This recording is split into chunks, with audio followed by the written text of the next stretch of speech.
Everybody, welcome to this late edition here of Snow Talk. Sorry for the delay, but I'm busy working on that ice storm story. Being a chance to see it aired at 5:30 tonight. Kind of the reaction of the devastating event 7 years ago. I believe 7 years ago. I remember being at the Weather Channel and tracking that system from my desk in Atlanta, Georgia. And I was thinking about my mom. I was talking to my mom at the time, and she was talking about the power went out, but they had a generator, but it was just the trees. We have a lot of trees at the family home, and a lot of them are bent over and just snapping like crazy. So I felt for you guys. I wasn't here at the time, but I felt for you guys of how devastating it was for the area. But 7 years ago. Nothing like that to deal with tonight. That's good. Quick update on our stats. Still holding 8.2, which is above normal to date, and still ahead of last year at this time. Now, on the monitoring board, the way the dates are listed here, I will say it off the bat, there are no signs of snowstorms anywhere in the data that has any type of confidence whatsoever, right? So the January 28th, 29th is more of a sprinkle to flurry kind of deal. We'll talk about that. Groundhog Day into a few days after looks very light. Backlash, snow showers, flurries, not a big deal. February 8th to the 11th, that could be one that would probably get the attention more of all of them. But it's so far out, I can't really say much more than that. Not surprising, because we're getting into a warmer pattern overall. Now, tonight it's a cold pattern. It's cold and got a few flurries flying around. For a while there, the soundings are indicating maybe some freezing drizzle, but there's just not a whole lot of moisture. And if there is going to be anything really tonight that's going to fall, it's going to be over Kentucky. That's where deeper moisture is. It's much drier over Indiana, but not a huge deal for that event. Here's Futurecast tonight. In fact, it tries to hint that we could see some fog if we clear out tonight. Now, I don't see any signs of us clearing out, so I think the models are a little aggressive in the idea of fog. But if we were to, and if any area does, it would quickly become freezing fog. So that is something to kind of just put in the back of your mind. I'm not going to rule it out completely.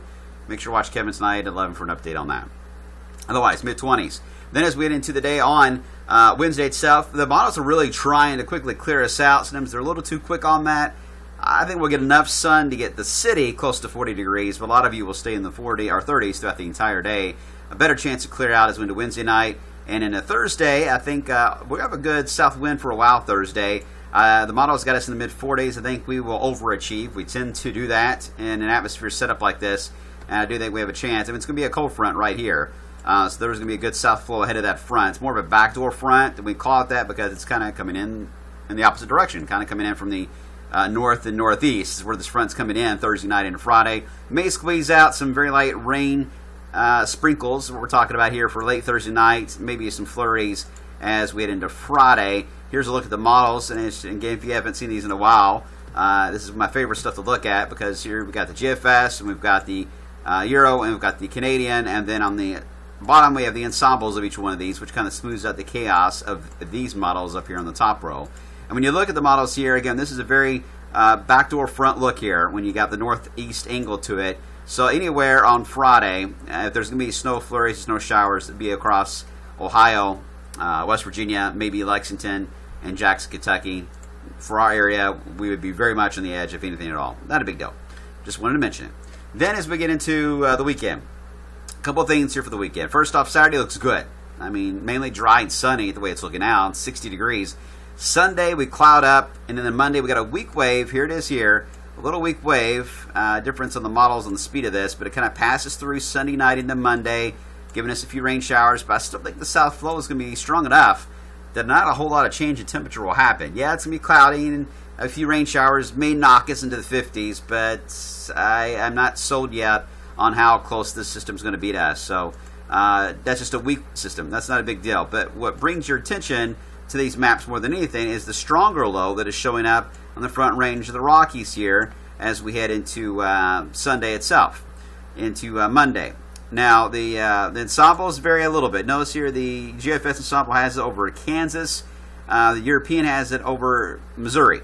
The Canadian has it over Missouri and Arkansas. So there's a little bit of a timing issue here between the GFS and the foreign models of when the stronger low is going to roll out. And that's key on when we're going to see the chance for warm air and perhaps thunderstorms.